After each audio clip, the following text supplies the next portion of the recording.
தெய்வம் நீ என்று உணர் யூடியூப் சேனல் உங்களை அன்புடன் வரவேற்கிறது.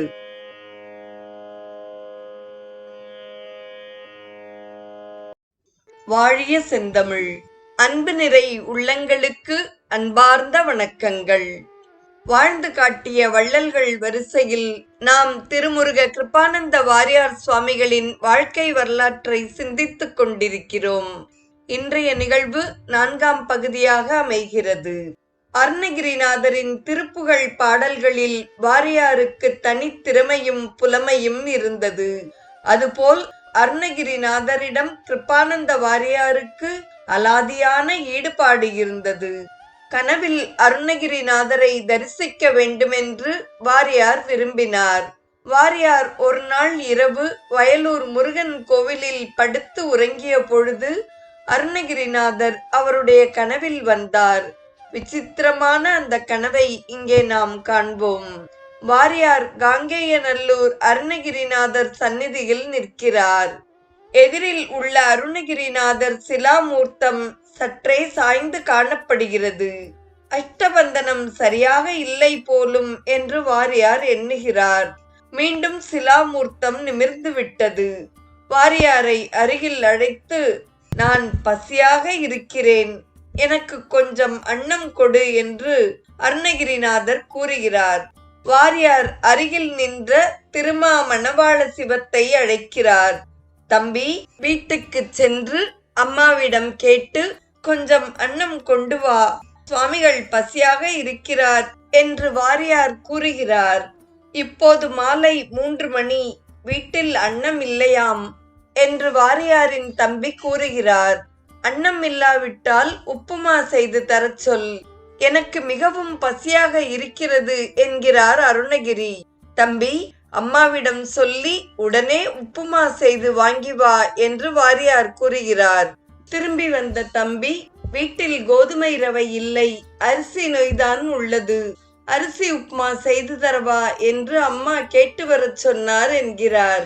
வாரியார் அருணகிரிநாதரிடம், சுவாமி, உங்களுக்கு அரிசி நொய் உப்புமா பிடிக்குமா என்று கேட்கிறார். அருணகிரிநாதர், பிடிக்கும், பசி வயிற்றை கிண்டுகிறது என்று பதிலளிக்கிறார். அந்நிலையில் வாரியாரின் கனவு கலைந்து விழித்தெழுந்தார். தான் வயலூரில் இருப்பதை உணர்ந்தார். தான் கண்ட கனவின் உட்கருத்தை ஆராய முற்பட்டார். காங்கேயநல்லூர் அருணகிரிநாதர் சந்நிதியில் அன்றாட நிவேதனம் சரிவர நடைபெறாததே அருணகிரிநாதரின் பசிக்கு காரணம் என்று வாரியாருக்கு தோன்றியது. காங்கேயநல்லூர் கோவிலில் அன்றாடம் உச்சி வேளையில் ஒரு படி பச்சரிசி அன்னத்தில் தயிர் சாதம் தயாரித்து அருணகிரிநாதருக்கு நிவேதனம் செய்து அப்பிரசாதத்தை ஏழை குழந்தைகளுக்கு வழங்க ஏற்பாடு செய்யும்படி தந்தையாருக்கு வாரியார் கடிதம் எழுதினார். அவரும் அப்படியே செய்து வந்தார். அருணகிரிநாதரின் பெயரில் 4 ஏக்கர் நிலம் வாங்கி நிரந்தரமான அறக்கட்டளையை ஏற்படுத்த விரும்பினார் வாரியார். ஒரே நாளில் 2 சொற்பொழிவுகள் செய்யும் பொழுது ஒரு உரையின் வருவாயை நண்பர் முனுசாமி செட்டியாரிடம் கொடுத்து வைத்தார். 2 ஆண்டுகளில் 4000 ரூபாய் சேர்ந்தது. அந்த தொகையை வாரியார் தன்னுடைய தந்தைக்கும் தெரியாமல் சேர்த்து வைத்தார். நமது வீட்டிற்கு அருகில் நல்ல நிலம் விற்பனைக்கு வருகிறது என்று தந்தையார் தெரிவித்த நேரத்தில் வாரியார் தன் நோக்கத்தை நிறைவேற்றிக் கொண்டார். நல்ல செயல் என்றாலும் தந்தையார் மறுத்துவிடக் கூடாது என்ற தயக்கத்தில்தான் வாரியார் முதலில் அவரிடம் தெரிவிக்கவில்லை. நல்ல செயல் என்று தந்தை பாராட்டியவுடன் வாரியார் 4 ஏக்கர் நிலத்தை அருணகிரிநாதரின் பெயரில் வாங்கினார். நிபந்தமாக நிறுவினார். 50 ஆண்டுகளுக்கு முன்னால் நிறுவிய அறக்கட்டளை இன்றளவும் இயங்குகிறது. உச்சிக்கால தயிர் சாத நிவேதனமும் அன்னதானமும் தொடர்ந்து நடைபெறுகிறது. தென் மாவட்டத்தில் ஓர் அம்மன் கோவிலில் உயிர் பலி கொடுக்கும் வழக்கம் இருந்தது. 12 ஆண்டுகளுக்கு ஒரு முறை நடைபெறும் அந்த விழாவில் எருமை கிடாவை ஒரே வெட்டில் வெட்டி பலி கொடுப்பார்கள். அந்த கிடாவை வெட்டுபவருக்கு தங்கத்தோடா சன்மானமாக அளிக்கப்படும்.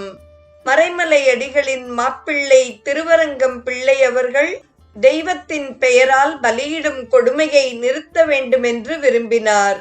வயலூர் கும்பாபிஷேகம் நிறைவு பெற்று வாரியாரின் புகழ் எங்கும் பரவிய நிலையில் அவரை பாளையங்கோட்டை பெருமாள் கோயிலின் முன்னால் உரையாற்ற அழைப்பு விடுத்தனர். பலியிடும் கொடுமை நிறுத்தப்பட வேண்டும் என்பதை வலியுறுத்தி வாரியார் தொடர் விரிவுரை ஆற்றினார். திருவரங்கம் பிள்ளைக்கும் வாரியாருக்கும் உள்ளூர் மக்கள் ஆதரவு பெருகியது. அதனால் மிகவும் சிறந்த பலியிடும் குழுவினர் எங்களை தடுத்தால் நாங்கள் வாரியாரையும் வெட்டுவோம் என்று முழங்கினர். மாவட்ட ஆட்சித்தலைவரின் மனைவி நாள்தோறும் வாரியாரின் உரையை கேட்க வந்தார். பலியிடும் விழாவிற்கு முதல் நாள் பலியை நிறுத்த வேண்டி மாவட்ட ஆட்சியரிடம் வாரியார் குழுவினர் விண்ணப்பித்தனர். மத சம்பந்தமான விஷயங்களில் தான் தலையிட முடியாது என்று கூறிய மாவட்ட ஆட்சியர் காவல்துறை அதிகாரியை தக்க நடவடிக்கை எடுக்க அறிவுறுத்தி ஆலோசனை வழங்கினார். அதற்கிடையில் வாரியாரும் அவருடைய ஆதரவாளர்களும் காந்தியடிகளுக்கு பலியிடும் கொடும் செயல் குறித்து தெரியப்படுத்தினர். திருக்கோவில்களில் உயிர் பலி கொடுத்தல் காட்டுமிராண்டி வழக்கம் என்று காந்தியடிகள் தந்தி மூலம் தெரிவித்து விட்டார். ஆட்சித் தலைவரும் காவல்துறையினரும் வாரியார் குழுவினருக்கு ஆதரவாக செயல்பட்டனர். பலியிடும் குழுவினர் மாலையில் கொடுக்க இருந்த பலியை காலையிலேயே கொடுக்க முயன்றனர். தகவல் அறிந்த காவல்துறையினர் அவர்களுக்கு விலங்கிட்டு லாரியில் ஏற்றி சென்று விட்டனர். அம்மன் கோவில் விழாவை வாரியாரே நடத்த வேண்டும் என்று ஆட்சித்தலைவர் உள்ளிட்ட அனைவரும் வேண்டினர். வாரியார் பலியாக இருந்த எருமை கிடாவிற்கு மாலை அணிவித்து திருப்புகழ் பஜனையுடன் உலாவாக அழைத்து சென்றார். விழா குழுவினர் ஒரு பூசணிக்காயை வெட்டி விழாவை நிறைவு செய்தனர். வள்ளலார் சென்னையில் இருந்த பொழுது அவரை துளிர்காவனத்து அம்மன் கோவில் விழாவில் பங்கேற்க அழைத்தனர். அங்கு உயிர் பலி கொடுக்கும் வழக்கம் இருந்தது. அத்தகைய வழக்கம் உள்ள கோவிலுக்கு தன்னால் வர இயலாது என்று வள்ளலார் மறுத்ததுடன் பலியிடும் பழக்கத்தை நிறுத்த வலியுறுத்தினார். வள்ளலாரின் கருத்தை ஏற்ற பக்தர்கள் பலியிடும் வழக்கத்தை நிறுத்திவிட்டனர். வள்ளலாரும் துளிர்காவனத்து அம்மன் கோவில் விழாவில் பங்கேற்றார். அச்செயல் இங்கு ஒப்பு நோக்கத்தக்கது. சென்னை, திருச்சி, மதுரை, திருநெல்வேலி, தஞ்சை ஆகிய இடங்களில் வாரியார் குறிப்பிட்ட நாட்களில் திருப்புகழ் சொற்பொழிவுகள் ஆற்றினார். இசைஞானமும் ஆழ்ந்த புலமையும் ஆறுமுகன் திருவருளும் வாய்த்தவர்களுக்கு மட்டுமே திருப்புகழ் விளக்கம் கூற இயலும். அவை அனைத்தும் பெற்றவர் திருமுருக கிருபானந்த வாரியார். அருணகிரிநாதரின் திருப்புகழ் முழுவதற்கும் உரை எழுத வேண்டுமென்று பல அன்பர்கள் வாரியாரிடம் கேட்டனர். முதலில் தயங்கிய வாரியார் ஒரு தைப்பூச நாளில் வடலூரில் அமர்ந்து திருப்புகழ் விரிவுரை எழுதத் தொடங்கினார். அந்த உரை உரிய முறையில் அன்பர்களுக்கு எளிதில் கிடைக்கும் வகையில் திருப்புகழ் அமிர்தம் என்ற மாத இதழை வாரியார் வெளியிடத் தொடங்கினார். ஒவ்வொரு இதழிலும் ஒவ்வொரு திருப்புகழ் விரிவுரையும், ஒரு கந்தர் அலங்கார பாடல் உரையும், வேறு சில கட்டுரைகளும் இடம்பெற்றன.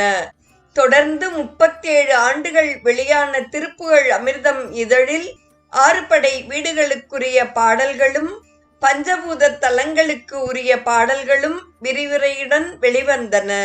அவற்றை தொகுத்து தனித்தனி நூல்களாகவும் வெளியிட்டுள்ளார்.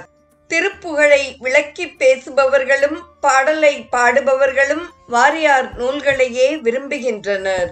வயலூர் திருப்பணிக்கும் வடலூர் திருப்பணிக்கும் இடையில் வாரியார் 2 முக்கிய திருப்பணிகளை நிறைவேற்றினார்.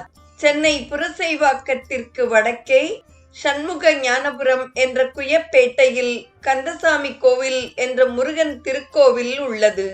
அத்திருக்கோவிலுக்கு ராஜகோபுரம் இல்லாதது பெரும் குறையாக இருந்தது. வாரியார் மாதந்தோறும் அத்திருக்கோவிலில் சொற்பொழிவாற்றி நிதி திரட்டினார். 1940ஆம் ஆண்டு இத்திருக்கோவில் கும்பாபிஷேகம் இனிதே நடந்தேறியது. சரவண பொய்கையும் திருப்பணி செய்யப்பட்டது. ஆண்டுதோறும் இத்திருக்குளத்தில் முருகன் தெப்பத் திருவிழா நடைபெற்று வருகிறது. மோகனூர் என்ற திருத்தலம் காவிரியின் வடகரையில் உள்ளது. வாரியார் அங்கு விரிவுரை ஆற்றச் சென்ற பொழுது அருணகிரிநாதர் அறச்சாலை என்ற நிறுவனத்தை ஏற்படுத்தினார். மோகனூர் வாசிகளும் சுற்றுவட்டார அன்பர்களும் அந்த அறச்சாலைக்கு நன்கொடை அளித்தனர். நிதி திரட்ட வாரியார் மாதந்தோறும் மோகனூர் சென்று வந்தார். அருணகிரிநாதர் அறச்சாலை திருப்பணி 1940 நிறைவேறியது.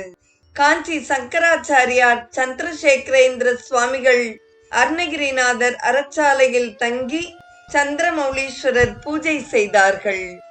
இன்றைய நிகழ்வில் அருணகிரிநாதருக்கு பசி எடுத்தது குறித்தும் 4 ஏக்கரில் அறக்கட்டளை நிறுவியது குறித்தும் வாரியாரை வெட்டுவோம் என்று பலியாட்கள் கூறியது குறித்தும் வள்ளலார் வழியில் வாரியார் என்பது குறித்தும் இதழாசிரியர் வாரியார் குறித்தும் இதற்கிடையில் அவருடைய 2 திருப்பணிகள் குறித்தும் நாம் பகிர்ந்த செய்திகளையெல்லாம் கேட்டு மகிழ்ந்த அத்துணை நல்ல உள்ளங்களுக்கும் நெஞ்சார்ந்த நன்றி. மீண்டும் நாளைய நிகழ்வில் வாரியார் வாழ்க்கை வரலாற்றின் பகுதி 5 இணைவோம். வாழிய செந்தமிழ். தெய்வம் நீ என்று உணர் யூடியூப் சேனலை கேட்டு மகிழ்ந்த நீங்கள் உங்கள் நட்பு வட்டத்திற்கும் பகிர்ந்து தொடர்ந்து உங்களது நல்ல ஆதரவினை சப்ஸ்கிரைப் செய்து வழங்குமாறு அன்புடன் வேண்டுவது உங்கள் அன்பின் விசாலம்.